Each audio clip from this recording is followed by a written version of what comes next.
On Sunday the 15th of January 1956, a chilling headline appeared in the Sunday Dispatch. It read, "Something new in ghost stories.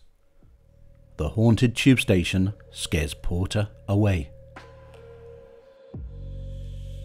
The accompanying article began by posing the tantalizing question, who is the ghost of Covent Garden Underground Station?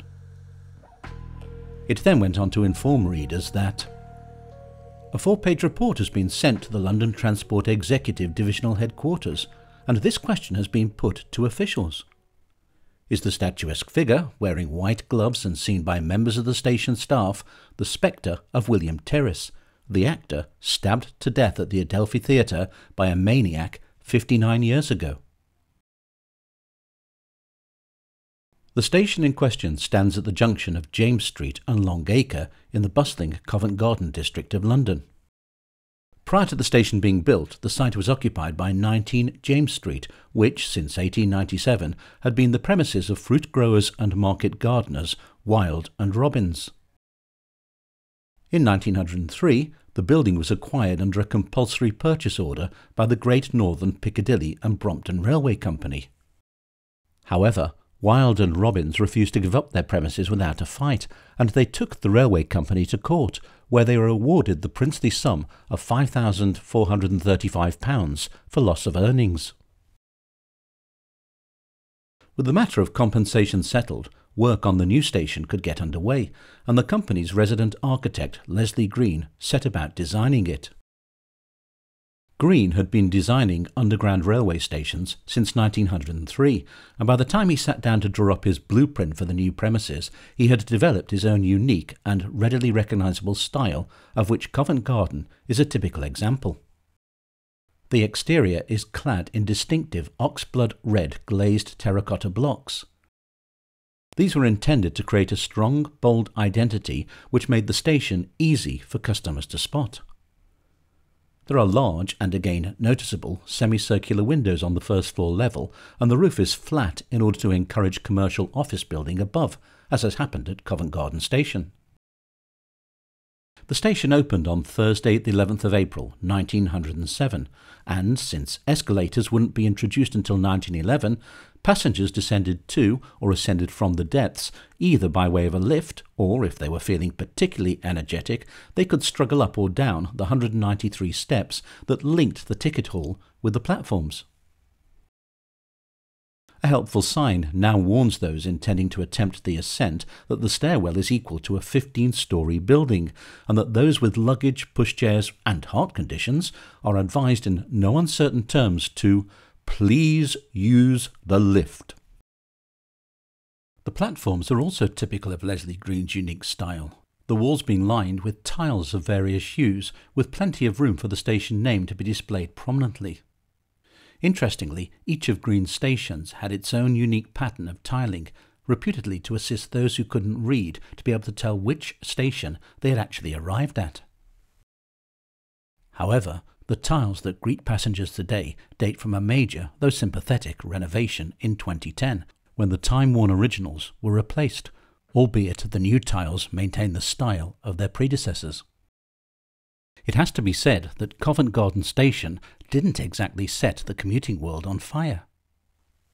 Indeed, so low were passenger numbers that in 1929 it was earmarked for closure, as those who ran the network looked at improving efficiency by eliminating the less busy stations in the central area. But Covent Garden was reprieved, and in 2011 its future was secured when English Heritage gave it Grade 2 listed status on the grounds of its being a good example of Leslie Green's architecture. But enough of the station, what about the ghost?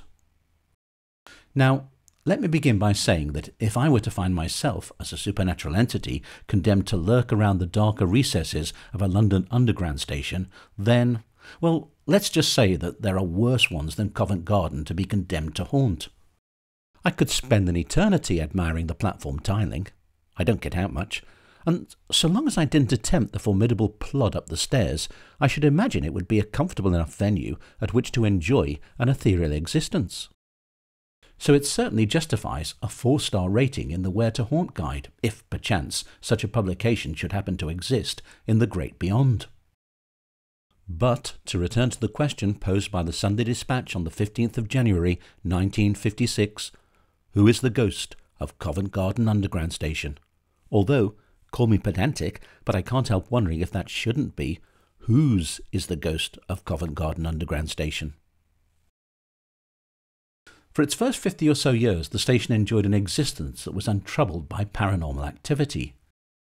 But then, one night, just after midnight, in November 1955, with the last passenger having left the platform, foreman collector Jack Hayden was performing his final checks before the station's closure when he saw a tall, distinguished-looking man go into the exit. Thinking they might have a lingering fare dodger on their hands, Hayden picked up the platform phone and instructed the booking clerk, Bill, to catch that man coming up the emergency stairs. Bill wandered over to the top of the stairs and awaited the arrival of the panting ne'er-do-well. But, so the Sunday Dispatch informed its readers, there was no one there. On November the 24th at 12:40 p.m, Jack Hayden was sitting in the staff mess room with the door open. I saw a tall man wearing a grey suit, funny old collar and white gloves looking at me from the anteroom, he told a Sunday Dispatch reporter. I said, "Looking for the cloakroom, sir?" The thing disappeared. No one in the passage, not a sound of footsteps. At about midday on the 28th of November, Hayden was sitting in the staff mess room with station woman Rose Ring when their tea break was interrupted by a loud scream. Moments later, station man Victor Locker came stumbling into the room in an extremely agitated state. "A man! He was standing there," he stammered to his colleagues. It pressed down on my head. It vanished." If there's something strange in the station depths, who you gonna call? Well, on this occasion, Jack Hayden picked up the phone and rang headquarters at Leicester Square. "We have a ghost here," he informed whoever it was that answered his call. And thus it was that foreman Eric Davey, who also happened to be a spiritualist, was dispatched to Covent Garden Underground Station to try to solve the mystery of whose ghost was causing such consternation to the staff there. Davey held a séance in the anteroom, and a reluctant Victor Locker was persuaded to attend as the fearless foreman tried to make contact with the troublesome spectre.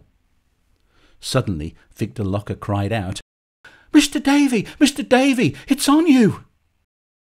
Unperturbed, Davey ploughed on with the séance. "I got the name Terriss something, and a murder nearby," he told the Sunday Dispatch reporter. Davey also jotted down a quick psychic sketch of the spirit. That evening, the article continued, somebody suggested Terriss.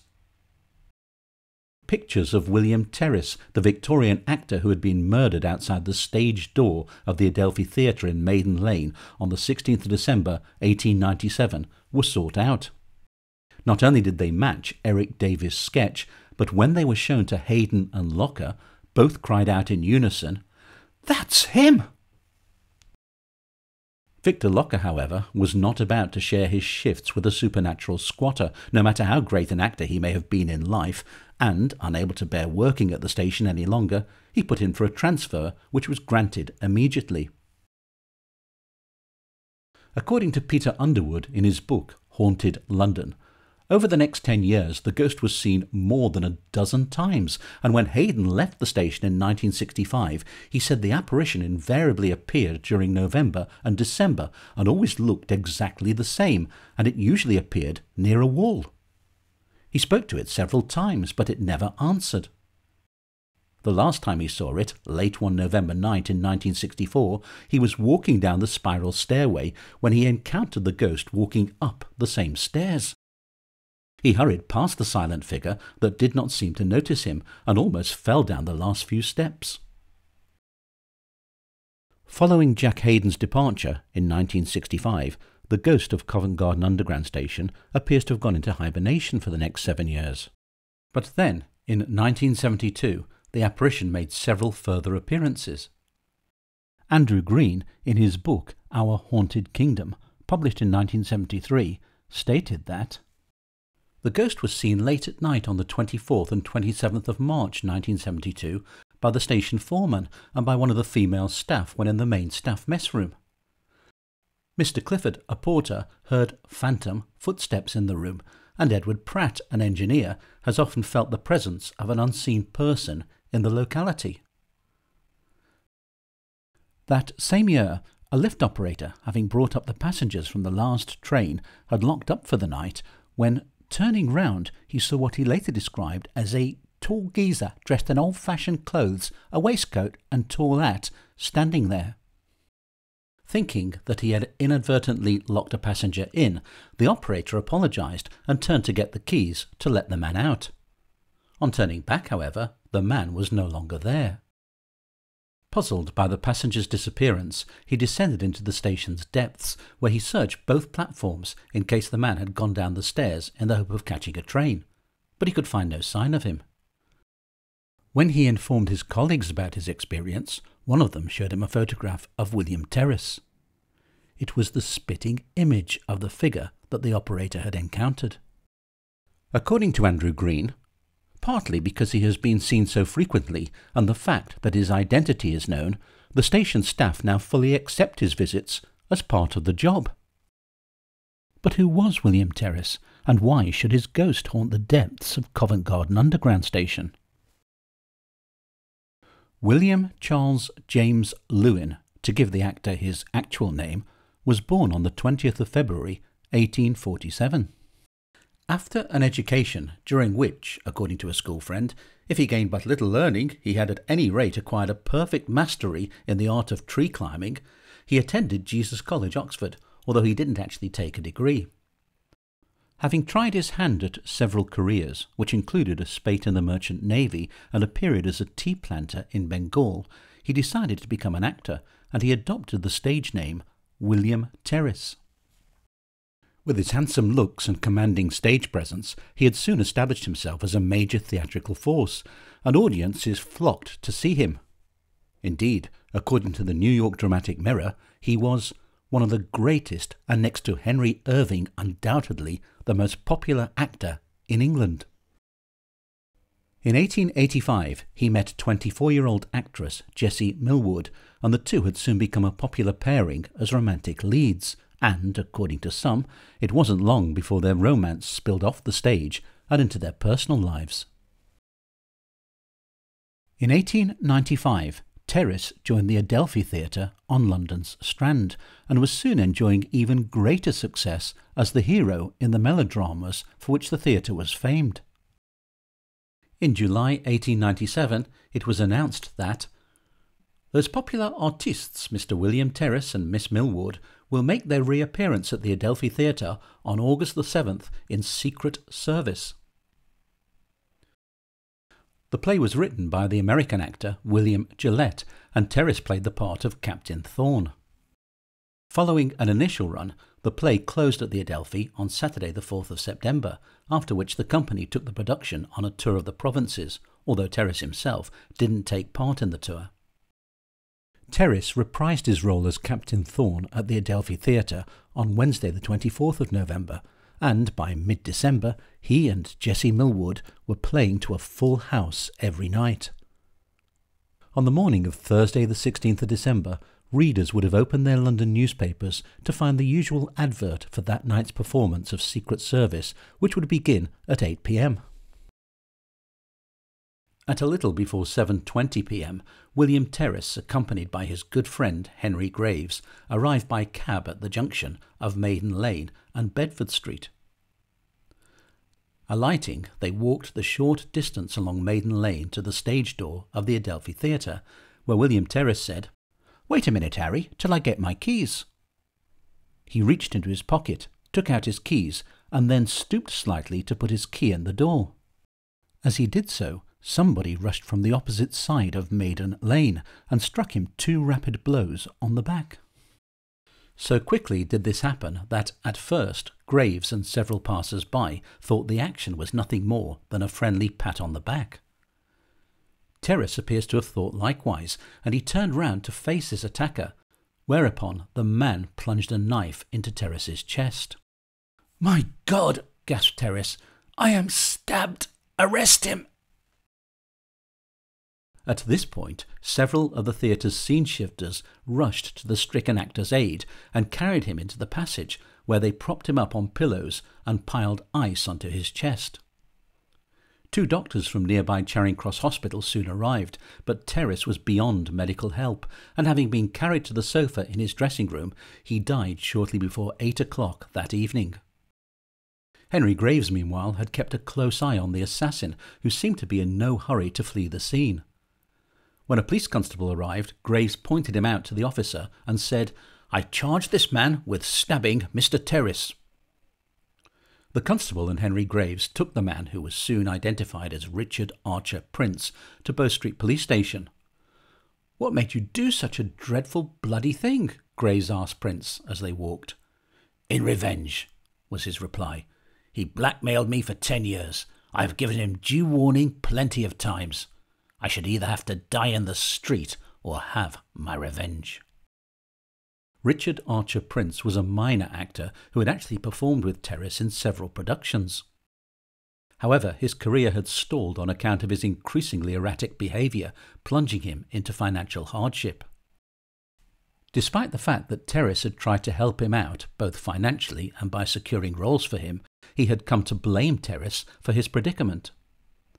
His hatred festered, not helped by his excessive drinking, and on the evening of the 16th of December, 1897, having purchased a knife, he had made his way to Maiden Lane, where he had stabbed Terriss as he arrived at the Adelphi Theatre.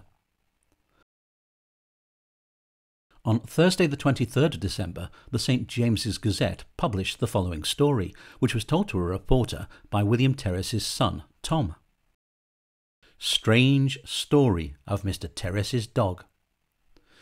Mr. Tom Terriss relates a curious and inexplicable incident in connection with the assassination of his father, the late William Terriss.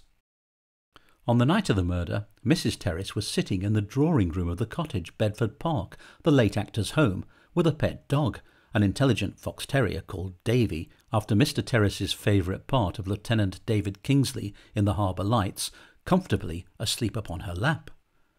Messrs. William and Tom Terriss, the sons, were also in the room. The clock marked 20 minutes past 7 when suddenly, without the slightest warning, the dog leapt from Mrs. Terriss's lap and dashed frantically about the room, yelping, snapping, and showing all the signs of a paroxysm of mingled rage and fear. "My mother was very much alarmed," Tom Terriss said, and cried out, "What does he see? What does he see?" convinced that the dog's anger was directed at something unseen by us. The incident occurred at the very hour of my father's death. William Terriss was laid to rest at Brompton Cemetery on Wednesday the 21st of December, and his funeral was, so the Daily Telegraph and Courier reported the next day, attended by a vast concourse of sympathisers. Never, surely, have so many lovely flowers been brought to the last resting place of an actor as those that made forever memorable the last and saddest chapter in the brilliant career and honourable life of Mr. William Terriss, the newspaper informed its readers. Even Queen Victoria was moved to send a letter of regret to his family. "I send my condolences and deep sympathy to Mrs. William Terriss and her family in her bereavement. I deeply feel the loss which has robbed the English stage of one of its brightest ornaments." The Leamington Spa Courier on Saturday the 25th of December described the scene at the graveside. The deceased actor was buried side by side with his mother. The mourners and immediate friends formed 2 abreast and passed the open grave to take their mute farewell. The public, too, would not be denied, and thousands lingered around the grave long after those who were nearest and dearest to the dead actor had taken their departure. Many who had never known Mr. Terriss off the stage were moved to tears, and the winter twilight had begun to gather before the last adieu were said. As for Richard Archer Prince, his trial opened at the Old Bailey on Thursday the 13th of January 1898. Initially, he pled guilty with the greatest provocation to the murder of William Charles Lewin. However, the judge, Mr. Justice Channell, told him that no such plea was known to the law, and on the advice of his counsel, Prince changed his plea to not guilty. The jury found him guilty of murder, but added that they believed him to have been insane when he committed the act. He was sent to Broadmoor Criminal Lunatic Asylum, where he remained until his death in 1937. Peter Underwood, in his Guide to Ghosts and Haunted Places, published in 1996, revealed that Terriss's daughter, the singer and actress Elaline Terriss, had told him that her father's last words as he lay dying were, "I will come back." In his earlier book, Haunted London, Underwood told how, as Elaline's husband, the actor Seymour Hicks, knelt by the body of his dead father-in-law, he heard a voice say to him, "Are there men living such fools as to think there is no hereafter?" And I knew beyond doubt, Hicks would later state, that I would meet William Terriss again. If with his dying breath William Terriss did indeed vow to come back, then he was most certainly true to his word.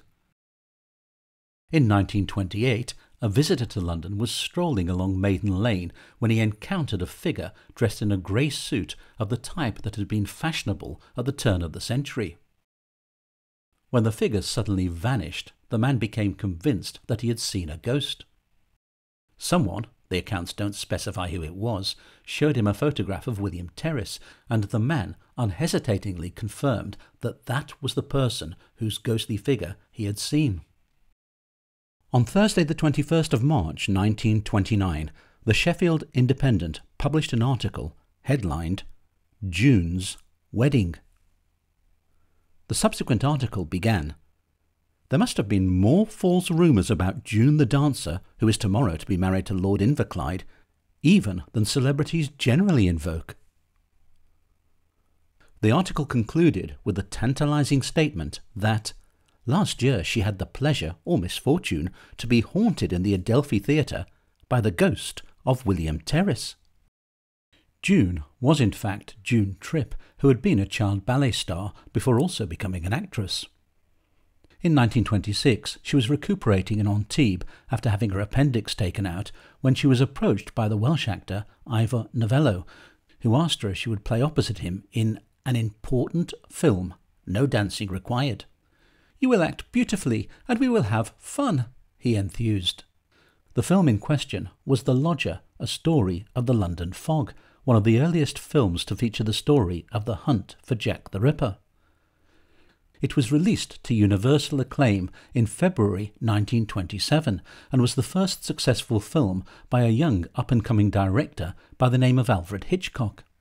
June Tripp played the part of Daisy Bunting, a model who becomes the lodger's love interest. A year after the film's release, June Tripp was appearing in Clowns in the Clover at the Adelphi Theatre, and, unbeknownst to her, she was given the same dressing room in which William Terriss had died.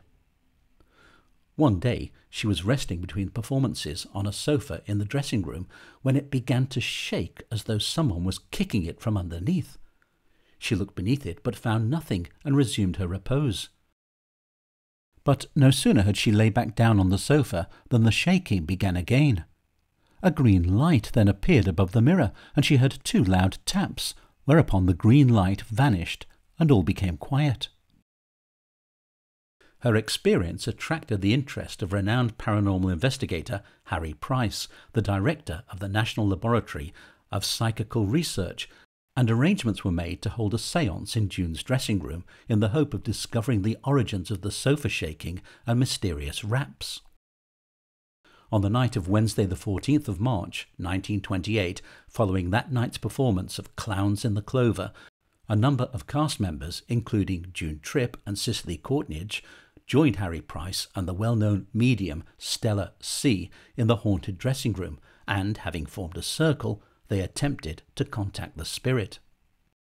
Sadly, as the Daily News reported in its next day's edition, nothing happened, albeit the séance wasn't without incident, as, according to the Daily News reporter, who was also present, the medium's alleged control, known as Palmer, rang a bell said to be out of her reach, played various musical instruments, and caused a table to charge me violently. June assured me that there were raps under the sofa on which she was sitting, the Daily News reporter concluded, and once there was a noise as of something falling, which, she said, was like what happens in the room in the ordinary way. But it was agreed that we were no nearer a solution of the mystery. In 1967, reporter David Gemmell enlisted the assistance of William Terriss's granddaughters, Mrs. Mildred Ole, who had flown in from America, and Mrs. Elizabeth Spillane, to go hunting for their grandfather's ghost at the Adelphi Theatre. "We drove up to Covent Garden on Sunday night," he reported in the Acton Gazette on Thursday the 26th of August 1967, "and parked the car. We knocked on the stage door of the Adelphi Theatre and were ushered in by the night watchman. He showed us to the royal box, and then, after switching on the small theatre sidelights, he left us to return to his bed and his book. The search had begun." Midnight came soon enough, and by this time the atmosphere of the empty theatre had stopped all conversation. We listened in silence to the silence.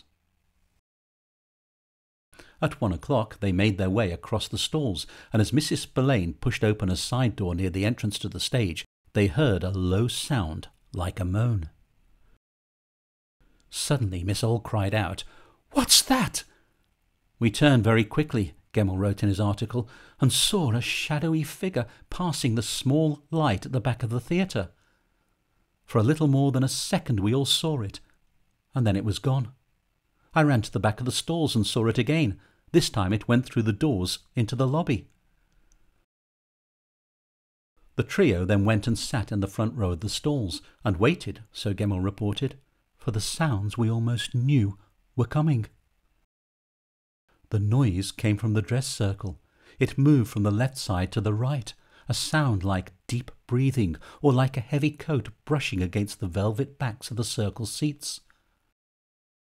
After this they returned to the royal box, where they found that their belongings had been moved about.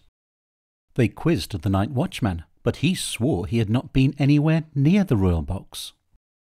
This was not the perfect way to spend a Sunday night, Gemmell's report concluded, but one thing must be admitted: the sequence of events after we saw the figure cannot be completely explained away naturally.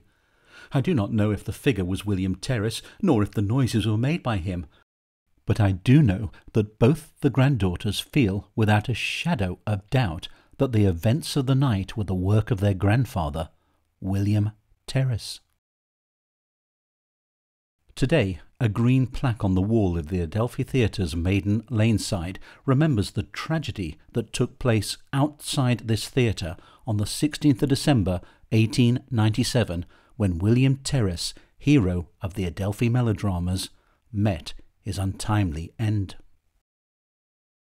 There are, therefore, reasons aplenty for the ghost of William Terriss to haunt the site in Maiden Lane where his murder took place, and for his apparition frequenting the inside of the Adelphi Theatre.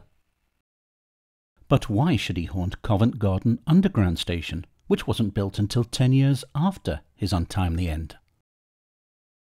To be perfectly honest, there is no feasible reason why he should haunt the station, other than his possibly having become a posthumous fan of the work of Leslie Green. Some accounts of the haunting explain his presence there by claiming that Terriss had a daily routine of stopping off at a bakery that used to stand on the site now occupied by the station. But there are no contemporary records of Terriss ever being in the habit of following such a routine. In truth, there is no earthly explanation as to why William Terriss's ghost should haunt Covent Garden Station. And yet staff who have encountered the spectre over the years have been adamant that it was that of William Terriss. So perhaps we should just accept that he haunts the station and leave it at that. For, to paraphrase the bard, there are more things on the Piccadilly line, Horatio, than are dreamt of in your philosophy?